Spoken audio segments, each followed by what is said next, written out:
Welcome to Architrave Gaming. I'm the Archmaster. This video is about how to avoid GM burnout and make your life a lot easier by offloading pretty much everything that you think is your job onto the players, because it has always been their job, and I'm going to tell you why. So, this is a problem that I think has been exacerbated and spread by DungeonTube, D&D YouTube. All of the advice that GMs get, almost all of it, is actually appropriately given to the players. Now, not necessarily the specific actualities of the advice, but the job behind the advice, such as good descriptions, good pacing, good story, etc. All of that is actually the player's job. Why?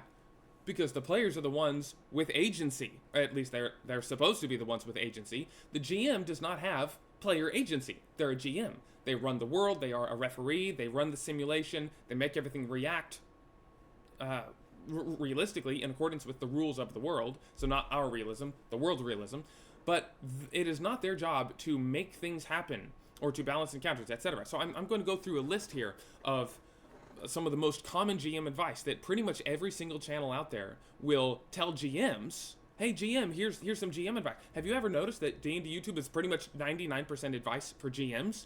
Hardly anything for players? Almost all of that should actually go to the players. So here's an example. Descriptions, cool descriptions and whatnot. They say, oh GM, it's your job to make cool descriptions of the environment, but also make the players feel cool. Make them feel awesome. They want to feel great. Like, it just hurts my brain that they even, just like the underlying assumption that it's the player's job to make sure they have fun is just totally wrong. It puts a massive burden on the GM that should never be there. It's not his job to make sure they have fun. He cannot possibly make sure they have fun, so it clearly can't be his job. Anyway, this whole idea of, you need to have these awesome descriptions essentially leads to, and you can see live plays where they do this, re-narration, where the GM is, the player states this boring intention, oh yeah, I walk up and I attack. Like, oh my goodness, that's so underwhelming. But the player gives these super lame description, not even a description, they just kind of declare what they want to do, not even what they do, but just what they want to do, the most insufficient level of description possible, because they've learned that it's the GM's job to actually make the description cool and fancy and satisfying. So the GM then takes over player agency. Well, you swing your sword and chop off his head and blood flies everywhere and you kick him down. And the player's like, yeah, I feel cool. Why didn't the player do that? That's the player's job to do that. The player should say, I run up and swing my sword at his head. 18, it's 18 damage. And the GM's like, kills him. You're like, yeah, I chop off his head. The player should be doing all of the talking and all of the description. So yeah, that's just all that advice. Just cut it out entirely. It's not the GM's job to describe anything the players do, anything their characters do rather. Just describe the world. You're good, right? All those, I want to have a cool description. Then make a cool description, player. It's your job now, not the GM's job. Stop putting that burden on the GM. All right, this is, as a side note, one of the reasons why when you play our game and actually read our GM guide and go by the way we tell you to play, the GM is not going to have any burnout. There's no GM burnout in my system, in any of the games of Apsildon, because we don't put all the players' job on you. The players actually have their own decent job, and they're told, hey, this is your job to do now. Always should have been. The next is pacing. I say, well, GM, you see it on D&D YouTube, it's all over the place. Well, GM, you got to make sure you have good pacing. I'm so sorry for the defocusing constantly. The camera has no settings that let me change the focus. It autofocuses, and there's nothing I can do about it. Anyway, it gets my hands when I hold them up. Anyway, pacing. They're told, all right, GM, you have to make sure the pacing is good. If there's a lull moment, it's your job to fix it, etc. Make sure that, I was just watching some stuff from like Geek and Sundry with Matt Mercer and other people giving advice, and they're like, oh yeah, have a Kool-Aid man smashing through the wall kind of moment where something happens to make something interesting because there's a lull. No! You're putting all of the burden of the session going well on one of the 5-6 people at the table.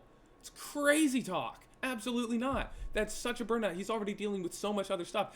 If the players are bored, Get off your butt and do something interesting, players. It's their job. Because if you ignore that fact and say, oh no, if there's a lull, it's the GM's job. Everyone's going to leave the GM a bad rating. It's like, no. Well, then you require the GM to start railroading, to start taking away player agency and making the players do something, or making something that wouldn't really happen in the world just suddenly happen to the players and their characters, rather. You know, the Kool-Aid man smashes through the door. Oh, there's a dragon attack. He's forced to make something that doesn't make sense happen in order to keep the action and the energy up. Something like Hamlet's hit points, where upward and downward beats. Oh, make sure the game is paced well. The players should be reading Hamlet's hit points. The players should be keeping in mind upward and downward beats. It's not the GM's job, because if you make it the GM's job, you take away agency from the players, and it's not an RPG. Okay? Oh, please stop telling the GM it's their job to pace. It's the players' job to pace. If they're bored, they should fix it. Next, I'm not going to say the name of the channel, but I just watched this. They're like, have a goal for the session to help steer the ship in the right direction. As if the GM is this god, the king of the session, and the GM gets to decide what the right direction is. First of all, that's completely anti-player agency. The players decide what the right direction is. And the players get to steer it, because they have agency. When the GM is trying to steer the ship, they're taking agency from the players. Apparently people don't understand this. It's the players in charge. It's like this, okay? The GM is not the chef. A lot of people, the whole Dungeon YouTube seems to think that this is the way it is. The players are just the customers. They show up, they order some food. GM, I want a cool experience. I want fun descriptions and cool story arc on the side. And the GM says, yes sir, your order coming right up. They go into the kitchen, they cook all the food, they create the experiences, all the sessions and the villains and the plot, and then they bring it to the players, and the players just consume it. They put in minimal effort, just enough to bring the food to their mouth, and that's it, right? That is not the right way to play. That leads to GM burnout. One guy's doing all the work and the rest just sit there and do nothing. There's no money changing hands. I mean, like in most games, you're not paying the GM. So why is he doing all that work? It's unfair. It leads to burnout. It's not the Arch game, right? How it actually ought to be, the way it actually runs smoothly and you can keep playing forever, is the GM is the kitchen. The players are the chefs. They go in and the GM just provides the world. Here's the lore, here's the politics, here's the factions, here's the spice there, the undead lich is trying to do XYZ. He gives you all the ingredients. Here's the oven, here's this, here's that. These are the tools, these are the things that have their own properties, right? The sink is on, the oven's hot, this is just how the kitchen's working. Here are all the seasonings, here's all the food, here are the ingredients. What are you gonna do with it? And the players are supposed to have complete agency, and they have to put in the work, by the way, where it's their own skill and their own ability. They get to decide what dish they're making. I want to combine the garlic powder with the steak over there and the eggs with the ground beef. They get to decide how they mix and match, who they interact with, what they do in this world that the GM has made. The GM is not a chef. They do not do anything. There's no agency on their side. They just roleplay the NPCs. The only agency they have is just NPCs. They roll the weather, they look at the NPCs, their motivations, they roleplay their motivations, they roll some dice to see how they succeed in their various machinations in the world. That's it. The actual happenings of the session and the campaign and the story and all of that should be entirely player-led.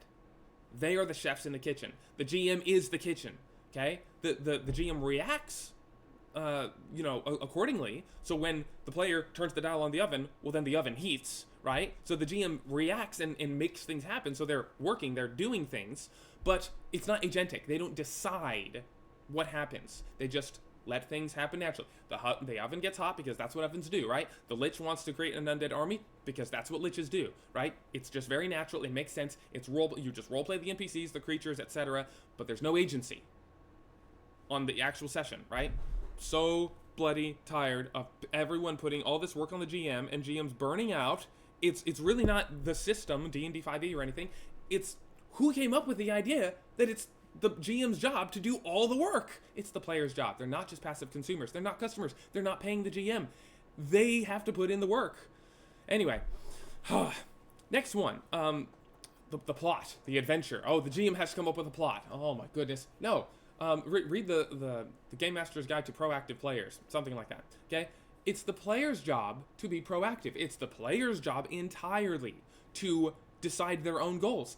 Here's how. Instead of the GM saying, "Oh well, here's this plot I came up with. Curse of Strahd. This vampire is going to be here, and you're going to go through all these beats and get whatever the 7 holy weapons to kill him." I have never actually played Curse of Strahd, but here's all the stuff you got to do. Right? Here's the railroad, and you have a little bit of choices, a few predetermined paths here and there. Instead, you have proactive players. You say, "Here's the world. Here's all the lore you want. What do you want to do?" Oh yes, people in the world are doing things. It's a powder keg setting.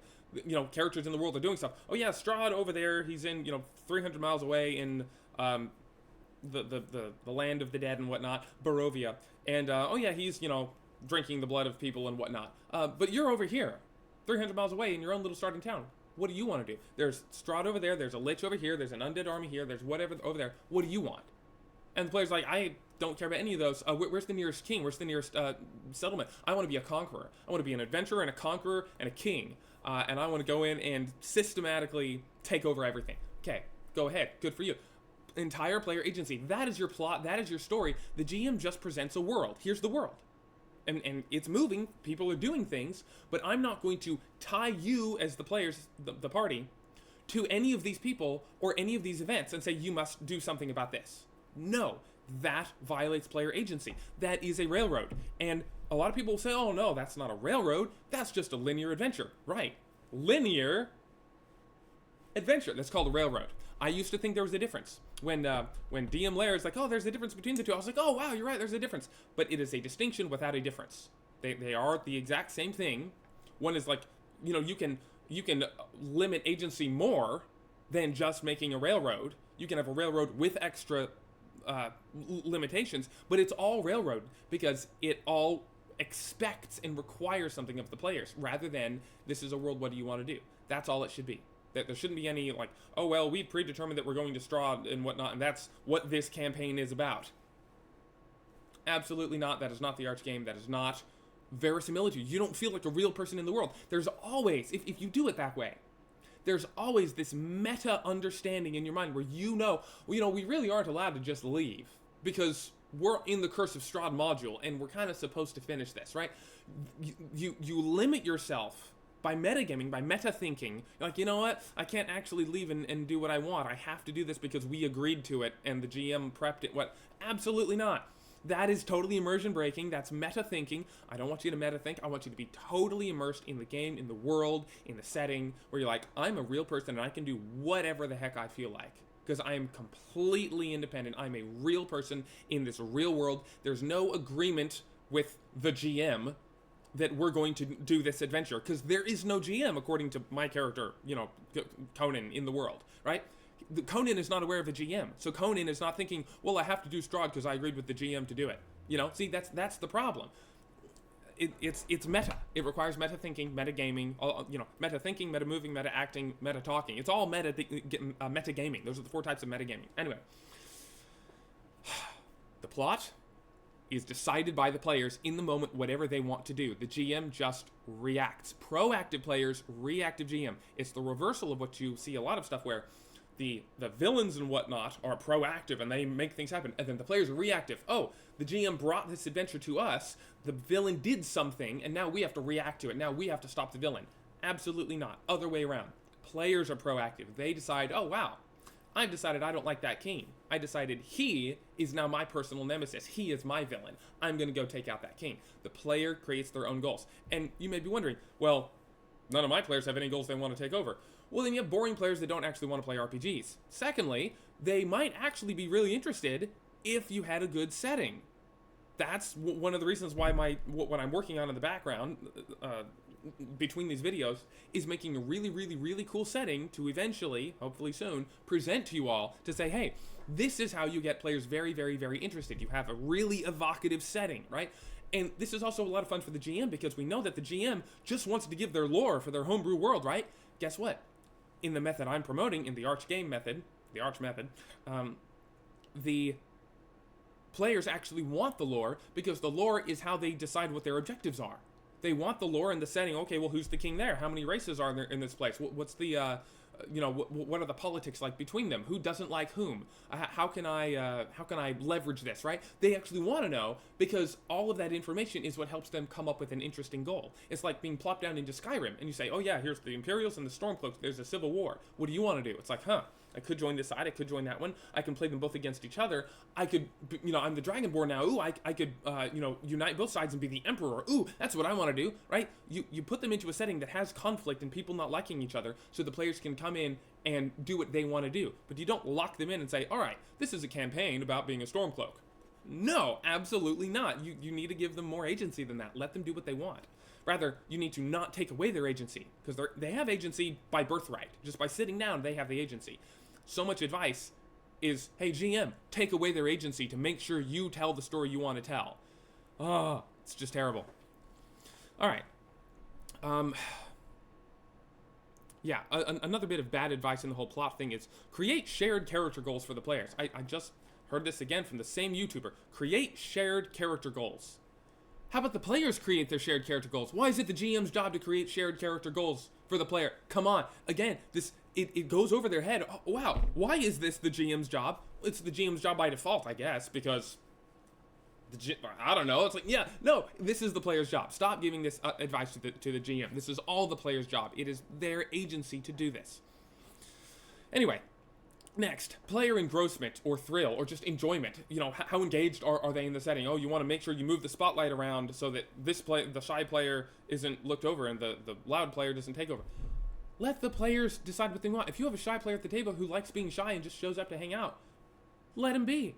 You don't have to change that. And again, if it's anyone's job to change it, it's the loud player or the quiet player. Let them stand up for themselves. Let them do their own thing. This is a more minor point because, yeah, sure, the GM could share the spotlight. But again, the problem with it is saying that this is the GM's job. This is a requirement. This is the default. GM, you must do this. No, they can do it as a courtesy if they see someone being, kind of talked over, which, anyone at the table could do. This is everyone's shared responsibility, not just the GM. Anyway, next, balanced combats. Like, really, are we getting the picture at this point? Okay, agency on the player's point, on the player's part, if the players actually have real agency, they balance the combat themselves. Why? Because, again, the GM presents the world and says, oh yeah, there's this big old dragon the size of a house up there in his lair, and it's said by, it's been rumored from the kobolds that serve him that we have captured and interrogated. The kobolds have said he sits on a sea of gold, 100 feet wide. So we've calculated that to be 500,000 gold pieces, etc. Whatever. We know there's a giant dragon up there, this big, fire dragon. He's all red, and he has probably 500,000 gold pieces up there. Okay, great. If the players, or if the PCs are level 1 and they're like, let's go kill the dragon, okay? It's not your job to balance it. It's your job to play the world straight. Same thing if they walk up and see a commoner, some random peasant beggar, and they lure him into an alley and shank him. You don't need to make that a balanced combat. They're way more powerful than this beggar, and they want to kill him. Go ahead. You kill him, right? If they fight all the town guards, you don't need to balance it. If they go into the wilds and there's a random encounter, you don't need to balance it. It's like, tell me what experience, what scenario is required to balance. It's absolutely none. Absolutely none. If they go into a dangerous dungeon, and as long as again, it's the GM's job to balance the world, or balance the encounter simply by presenting the world accurately. Okay? It's the player's job to balance, but again, they cannot balance unless the world actually makes sense. So something like if they walk into a dungeon full of undead, but they don't smell any death or feel like the chill of the grave, and there's no rumors about this place, etc. If they just walk in, they turn a corner, and there's 20 undead there, and they kill them, well, yeah, the players couldn't have balanced that encounter because they had no information. So your job, the way that you balance the encounter is by presenting the information of the world. You say, oh yeah, it smells of death. There's this chill. There's this aura of necrosis. Your food is spoiling, etc. And the players are like, oh wow, okay, there's clearly something dead or undead here. We're level 2. Maybe we shouldn't do this, right? It's their job to balance the encounter by just not having the encounter. That is the primary way they balance. Run away, or just don't engage with that encounter in the first place, right? Something else they can do is say, oh wow, this is really tough.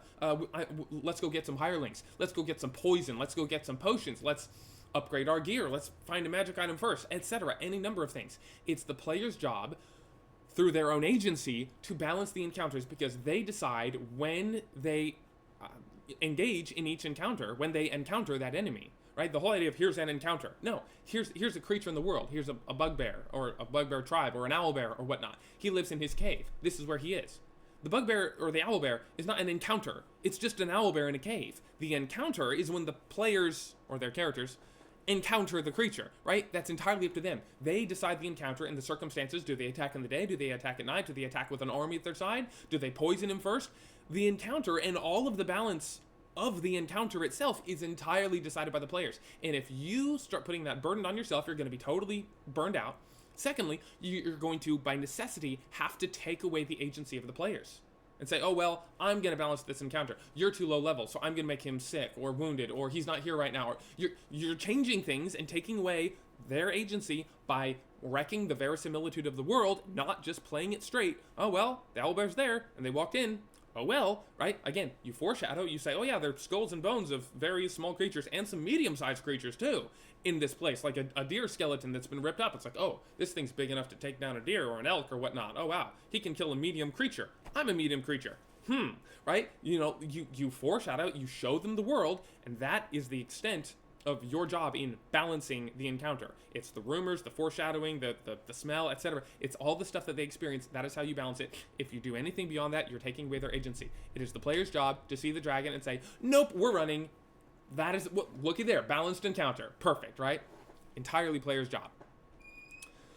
Next. Oh yeah, so on the balanced encounter thing, a lot of really bad advice you hear is, well, the GM, you have these dials that you got to turn. Fudge the dice. Fudge the HP. Oh, the combat was ever too quick. You know, and like, the idea, too quick. Who decides what's too quick? Who's in charge here? Is it the players or the GM? That's pretty much the fundamental shift that needs to happen here. Is the GM is not in charge of the experience. They're not in charge of the game. Part of the problem, I think, is calling them the game master. That you say over and over and over again, oh, they're the master of the session, the setting, the experience, the players, the encounters, everything. The term referee, although, I mean, it doesn't sound as grand. No one wants to be called a referee. They'd much rather be called a game master, right? But the term referee gets you in the right mindset. Oh, I'm not in charge. I'm not either team. I'm not actually on the field. I'm off the field. I'm just the referee. And I watch the other players play their game and have their encounter, right? That's how it ought to be. That's the mindset you ought to have, right? You can be called a game master or an arch master or whatnot, but the mindset needs to be humble referee. I'm just here to help. I'm just here to resolve things and say, oh, yeah, the owlbear went and attacked you. Here's his role, right? So yeah, don't fudge anything. Don't, we brought in the reinforcements because they killed my enemy too quickly. Or, oh yeah, we had reinforcements planned, but they're not going to come in because, the players are low health. If the players ever find out that's what you're doing, it's going to ruin everything. Why? Because it's fake. Because you're lying to them, right? Stop lying to them. Stop making it fake. Make it real. Make it true. They want a real experience, right? Make it as real and believable as possible. And don't rely on deception to cover your butt, okay? Really, that's not Archmaster material, okay? Just play it true, play it real. It's going to be so much fun when it's real, when the players know, wow, we could absolutely be screwed here. We could absolutely die. We could totally win if we play it right.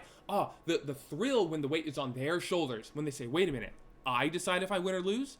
It's completely on me. No one else is going to decide what I'm doing and how well I do it. It's literally entirely on my shoulders. Oh my goodness. Oh, the thrill, the fun. It's like I'm in charge. I'm going to play, right? It's so much better. Don't play the game for them. Don't do all those tweaks and whatnot. Just let them experience it.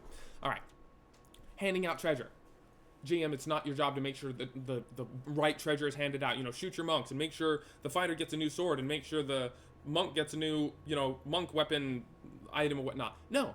If the fighter wants a new sword, he can go to the dungeon, the delve, the magic item that has the sword he wants.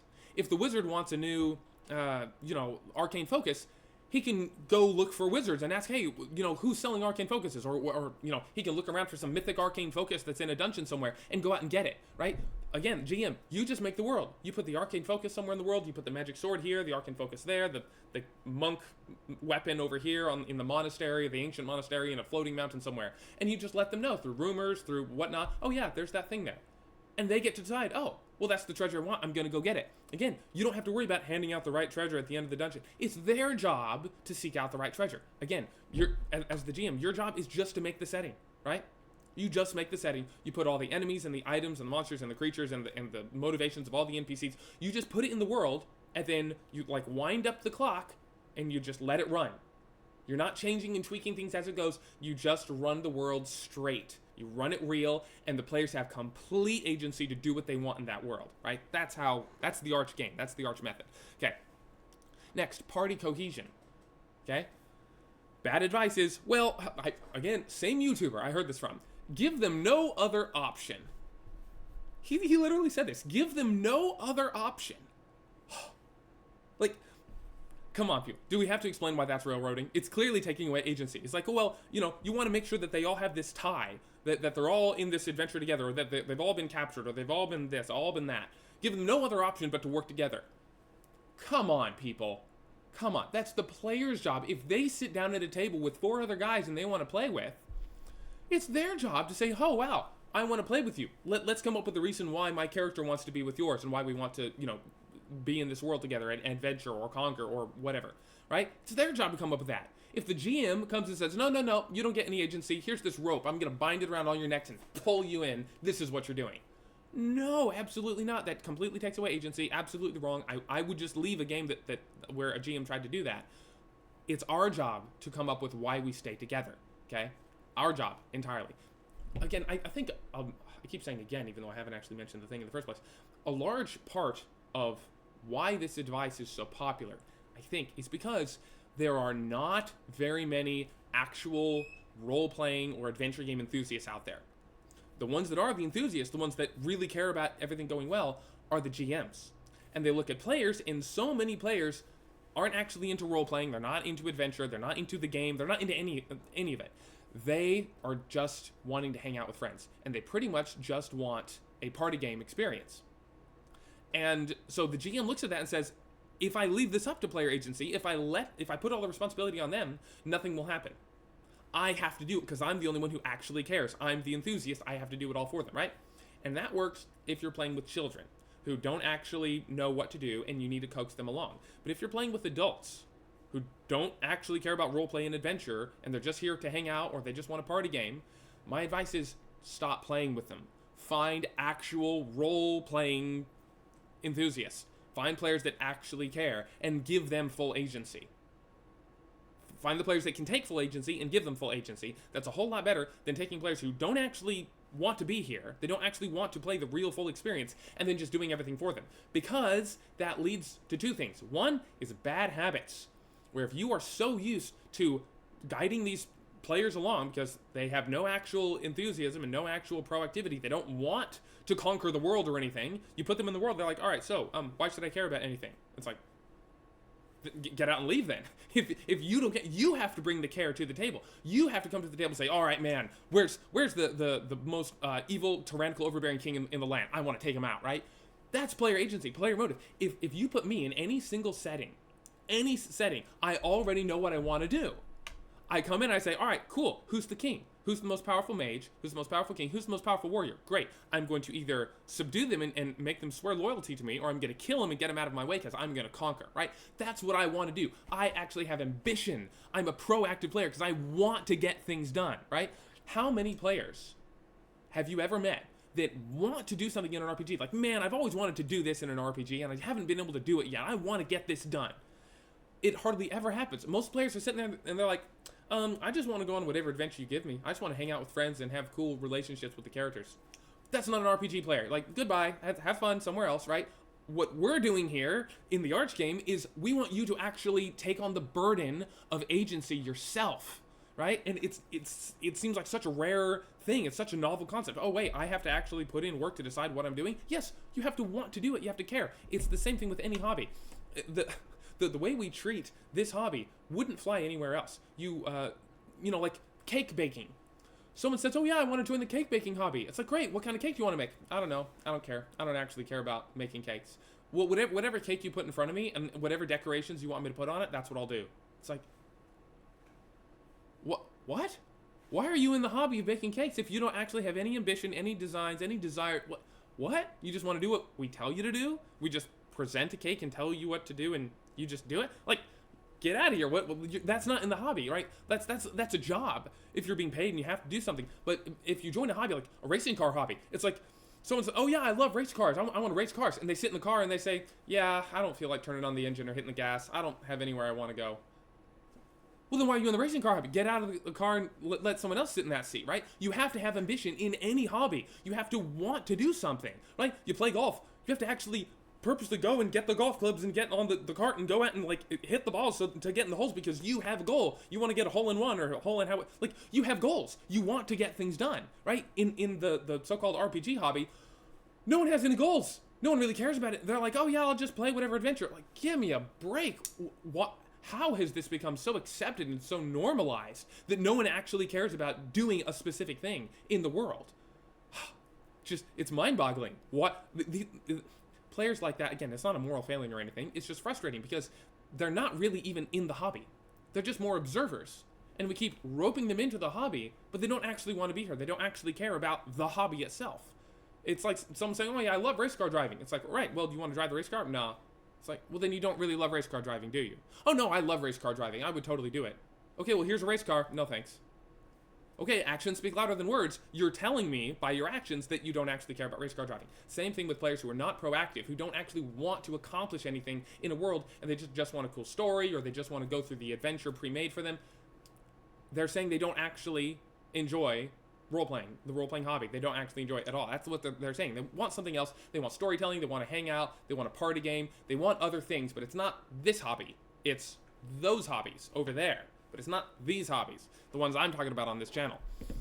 And again, there's nothing wrong with those hobbies. If you just like looking at race cars, go ahead. It's not a moral failing or anything, but try not to crowd my race car driving hobby space, right? And declare that you're one of us when you're really not. You're over there and you just like looking. You don't actually like doing, right? Just try not to confuse the two different hobbies, please. That's all I'm asking. Anyway, the first one was it leads to the GM having bad habits. Second is leads to GMs giving bad advice, because you go on YouTube and every GM is given, every YouTuber out there is given this advice. Oh yeah, you got to rope them along, lead them along, right?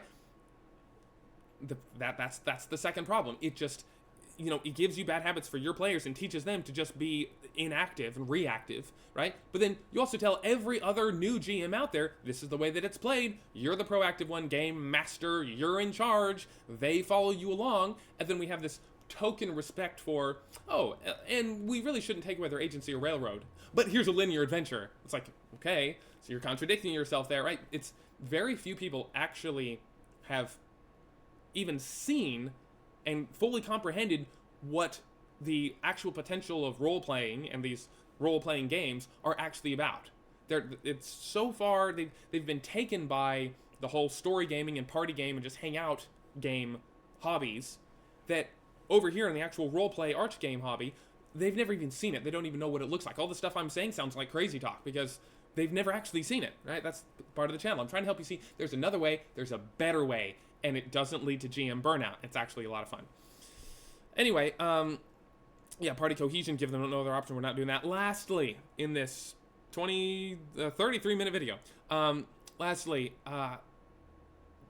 finishing like the PC story, the player character, story arcs or their goals, right? It's the GM's job to make sure that they have their fun encounters. I just saw Matt Mercer in one of the old Geek and Sundry GM advice videos talking about fixing GM mistakes, and saying, but by the way, I started watching Matt Mercer. I was right there with him, with all y'all. I was there. Anyway, he was saying, oh yeah, if it was designed to be a deadly encounter and then they all died, that's fine. Let the dice fall where they may. But, of course, there's always a but. It can also be really disappointing to have their story end right there. And so, there are other ways, like maybe they're, saved or resurrected or rescued, etc., right? I don't think he actually gave those examples. Anyway, there are other things you can do to circumvent that. But no, let's not do that because that ruins agency. His whole idea is, that whole idea, the whole mindset pretty much comes from a kind of lazy mindset where, well, and a similar mindset, or the same mindset applied differently, is something like, well, it's a lot of fun when we all get to, exercise and stuff, but you don't really want to push them till they get sore because it's not fun to be sore. It's like, well, that soreness leads to greater strength later. Yeah, I know it's not fun to be sore. I know it's not fun to be panting and huffing and really working out. But it leads to more gains later. So it's entirely worth it, right? It's more of a lazy mindset to say, oh, well, it's not really worth it. It's like, that's not, sorry, I don't want to say manly, but it's just not very virile. It's not, there's just nothing to it. It's just weak. It's lazy. It's lame. I don't like that. The idea, oh, well, it's not fun in the moment for all the characters to die and their story to end. Therefore, we should undermine their agency and bring them back somehow. Okay, well, think about what would happen if you actually let them die. If you actually had all their cool stories and their arcs and everything they were going to do, and they all actually died and TPK'd and you didn't rescue them and you started over. Yeah, that moment is bad, the moment of soreness. But that next set of characters, the players, the mindset of the players, like GMs like Matt Mercer apparently haven't thought about the gains afterward. It's all in the moment. The present moment doesn't feel good, so let's fix it. But it's not long-term thinking. Which, again, is hard to do, right? There's a reason I'm not ripped and buff. It's because I'm also lazy. So I'm not saying that, I'm better than everyone else. I'm just saying it's not a great mindset, right? What would actually happen if you did let them all die and make new characters later is everyone knows it's real. Everyone feels, wait a minute, we can have our cool, awesome stories, and we can have all the stuff we want to do, but we're absolutely on our own, bearing the weight of all our actions on our own shoulders. That next campaign session, set of characters, etc., that next group, they are going to be so locked in and so focused because they're like, we could die at any time. It's real. There's no resurrection. There's no Deus Ex Machina. There's no, the game master, the story master comes in to save us like a sugar daddy. No sugar daddy. That's the problem. Pretty much all of the GM advice out there is saying, GM, it's your job to be a cosmic sugar daddy. Stop it. That's not the GM's job, right? It totally takes away player agency, and it essentially leaves players infantile. They keep playing like children where they expect daddy to do everything for them because all the advice is, you're daddy, you need to do everything for them. Like, come on. No, you don't have any maturity. You don't have any growth. You don't have any strength. Like, don't you want to see humanity grow and be strong and just be intelligent and capable and bear the weight on their own shoulder? Isn't that just a beautiful thing to see physically and mentally? That's part of the appeal of these games, is that this allows you to grow mentally and bear a weight and a burden in a fun way. Anyway, that's kind of sidetracked on philosophy, but yeah, the benefit you get after you let them TPK is they're completely focused, they're completely locked in, and they know it's all real, and they feel their agency, and they know, wait a minute, if we just don't go in and fight all the city guards or don't fight the dragon, we would actually survive. Oh, everything is on us. And it gets them thinking, why don't players actually think well? Why don't they really plan well? Because nothing's really grabbing their attention, right? Pain captures attention. You have to let them feel pain, or they're going to be listless, just not actually focused on the game. How many players are unfocused at your table, right? Those are the players that haven't felt pain. You need to let them feel the pain of loss and stop, giving them numbing medication every time they get a boo-boo and fall down, right? Let them fall down, let them get hurt, let them scrape their knee. That makes them pay attention to the world. Oh, wow, I shouldn't run too fast because I can fall down and scrape my knee, right? You have to let them actually experience the world truly and not cushion them constantly. Be a good parent. Stop cushioning them. Let the world be real. Let it be tough, okay? Player agency. That's how they know, oh, wait, I'm in charge. I'm a real person in a real world. I can do what I want. It's on me. I'm going to go out and get something done, right? That fosters ambition. That's a much better way to live. It's a much better way to play. Anyway, didn't expect this to be 40 minutes. It's the player's job, not the GM's job, okay? Almost all of the advice, takeaway, that's the player's job, actually. Nope, not the GM's job. That's the player's job. GM, stop feeling bad when there's a lull in the pacing, when they don't get the treasure they want, when someone dies, when they didn't complete their story, when, anything. Stop feeling bad. It's not your job to baby them. It's not your job to make sure they have fun. It's not your job to make sure the pacing goes well. It's not your job to make sure the party works well together, that they have party cohesion. It's not your job to make sure the narrations are epic and awesome and cool. It's not your job to make sure that the session is productive. It's the player's job. If a session goes by and the players do nothing, you say, players, y'all were lazy and inactive, and I'm not saying to say this to them, but y'all were being lazy and inactive and you did nothing this session. What's the deal? I was bored, right? You as the GM can complain to them, players, I was kind of bored, can you pick it up next time, right? Rather than opposite, hey GM, this was a boring session. It's like, yeah, I know, what are you gonna do about it next time? It's the player's job to make sure the session isn't boring. It's the player's job to get things done, right?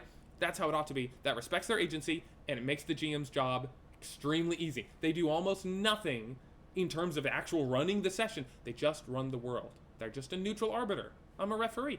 Yeah, the Lich, here's his ideal and his alignment and his emotions and whatnot. I'm gonna roll some dice. Yeah, he goes to attack you, and here's his attack roll and whatnot. You just play it straight. You don't decide anything in the moment. You just play the world straight. That's the kind of game I want to play in, because I know I'm in charge. The player, as the player, I'm in charge. I have complete agency. I can do what I want. That's delicious. That's fun. That's real gaming. That's the most fun you can have with your brain. That's awesome. Anyway, thank you all for liking and subscribing, feeding the algorithm. We have a Patreon, which our patron Blake Russell is still there despite getting absolutely nothing from Patreon, but he is loyal and just sticking it out, and it's amazing. We are working on a setting, an actual showing of the setting here. Let me pull this up real quick. We're gonna do that there. A little sneak peek at the end. We have this is just one small setting. It's not a very large area, but we are working on this currently. This is our current Saturday night gaming group, and we just want to show you a little bit, just a sliver of what Absalon world building is like when it is applied, right? So instead of just talking about oh hey, here's a world building idea, and here's another one, and here's another one. Now we're going to actually implement those into a world and then show you the world and show you how they interact with each other, instead of just floating world building ideas that you can take and put in your own world. Well, we'll just show you this is what we're talking about, and this is how the GM preps, and this is how easy it is, and this is what the players have done, etc. We're gonna go on that. Anyway, thanks for watching, liking, subscribing, feeding the algorithm, all that stuff, and y'all have a good day. God bless.